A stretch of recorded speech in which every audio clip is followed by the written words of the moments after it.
Olá, povo de Deus, 21 de março de 2025, segunda semana da quaresma, sexta-feira. Nossa reflexão de hoje é a partir de Gênesis 37, de 3 a 4, 12 a 13a, 17b a 28 e Mateus 21, 33, 43 a 45, 46. Israel amava mais a José do que a todos os outros filhos, porque ele tinha nascido na velhice.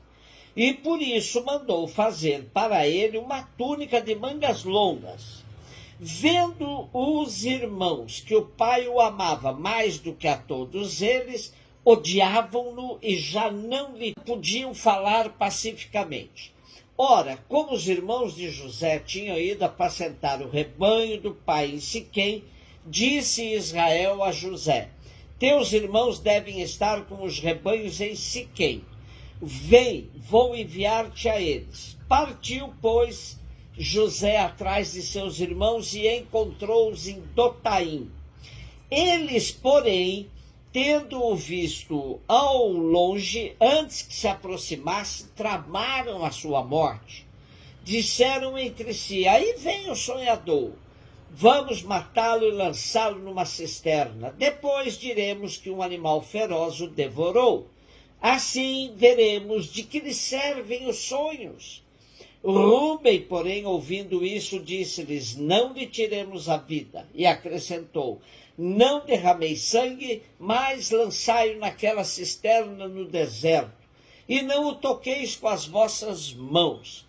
Dizia isto porque queria livrá-lo das mãos deles e devolvê-lo ao pai. Assim que José chegou perto dos irmãos, estes despojaram-no da túnica de mangas longas, pegaram nele e lançaram-no numa cisterna que não tinha água. Depois sentaram-se para comer. Levantando os olhos, avistaram uma caravana de ismaelitas que se aproximava, proveniente de Galaade. Os camelos iam carregados de especiarias, bálsamos e resina, que transportavam para o Egito. E Judá disse aos irmãos: que proveito teríamos em matar nosso irmão e ocultar seu sangue? É melhor vendê-lo a esses ismaelitas e não manchar nossas mãos, pois ele é nosso irmão de carne. Concordaram os irmãos com o que dizia. Ao passarem os comerciantes madianitas, tiraram José da cisterna e por 20 moedas de prata o venderam aos ismaelitas, e estes o levaram para o Egito. Com a saga de José, começamos a última parte do livro de Gênesis, que vai do capítulo 37 até o final, capítulo 50. Essa história era contada de pai para filho e explicava a presença do povo de Israel no Egito, como eles foram parar no Egito e tudo o que aconteceu com eles nestas terras estrangeiras, no norte da África. Tudo começa com José, filho mais novo de Jacó. Como dizia o texto, filho que lhe nasceu na velhice. Primogênitos e caçulas são sempre portadores de histórias diferenciadas em relação aos seus pais. E com José, o texto nos diz que Jacó tinha predileção por ele.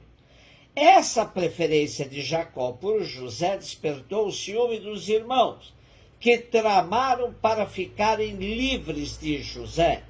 O texto de hoje omite, mas os irmãos também tiveram ódio por José, pois este havia tido um sonho que indicava que ele reinaria sobre seus irmãos.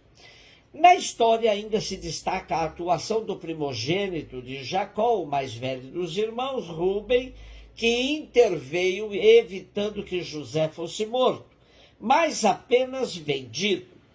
As 20 moedas de prata têm um sentido simbólico, serve para lembrar o baixo preço que um irmão valeu nessa transação, marcada por ciúme e ódio.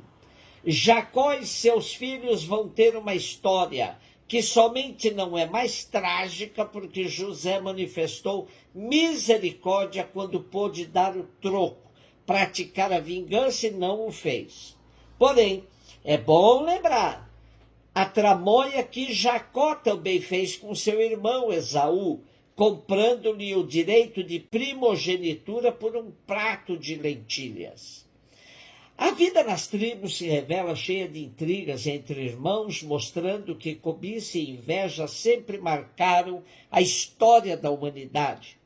Há uma diferença entre cobiça e inveja, ambos sentimentos que podem destruir relações humanas.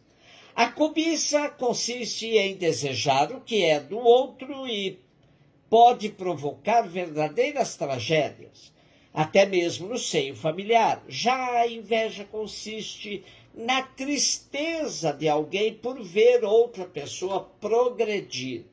Não é só desejar o que é do outro, mas a tristeza porque o outro tem o que se deseja. Esses dois sentimentos têm movimentado a história humana e provocado guerras, inclusive fratricidas. Mateus 21, 33, 43, 45, 46. Naquele tempo, dirigindo-se Jesus aos chefes dos sacerdotes e aos anciãos do povo, disse-lhes: escutai esta outra parábola. Certo proprietário plantou uma vinha, pôs uma cerca em volta, fez nela um lagar para esmagar as uvas e construiu uma torre de guarda. Depois arrendou-a a vinhateiros e viajou para o estrangeiro. Quando chegou o tempo da colheita, o proprietário mandou seus empregados aos vinhateiros para receber seus frutos. Os vinhateiros, porém, agarraram os empregados, espancaram a um, mataram a outro e ao terceiro apedrejaram.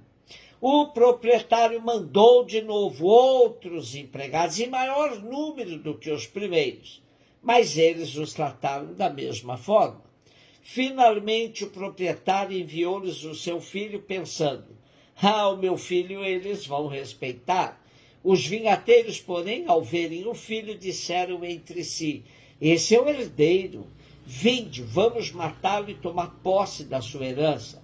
Então agarraram o filho, jogaram-no para fora da vinha e o mataram. Pois bem, quando o dono da vinha voltar, o que fará com esses vinhateiros?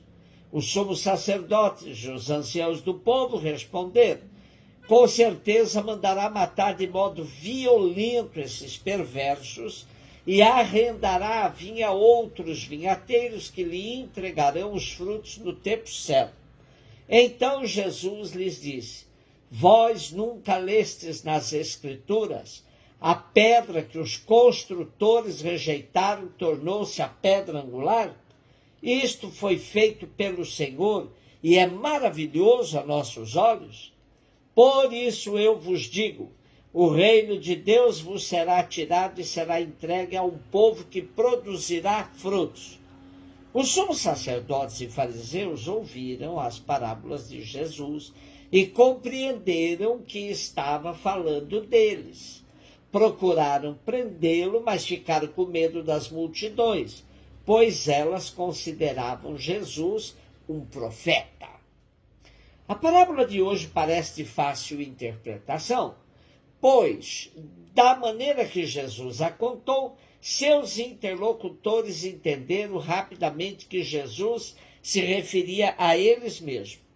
As levas de empregados enviados para receberem os frutos da vinha são os inúmeros profetas que Deus enviou para alertar o povo de Israel. Porém, todos foram mortos. Como última tentativa de receber os frutos da vinha, Deus Pai envia seu Filho. Porém, ele teve o mesmo destino dos profetas que o antecederam. Era tão evidente a parábola que o texto nos diz que o sumo sacerdote e os fariseus ouviram as parábolas de Jesus e compreenderam que estava falando deles. É impressionante a atualidade das parábolas de Jesus. Historicamente, Deus continua enviando seus profetas para alertar sobre o cultivo da vinha, para que dê bons frutos. Porém, o que estamos fazendo com a vinha do Senhor? Será que somos tão diferentes das autoridades religiosas do tempo de Jesus? Nossos profetas continuam a ser assassinados. Infelizmente, aprendemos muito pouco do Evangelho. Um beijo no seu coração.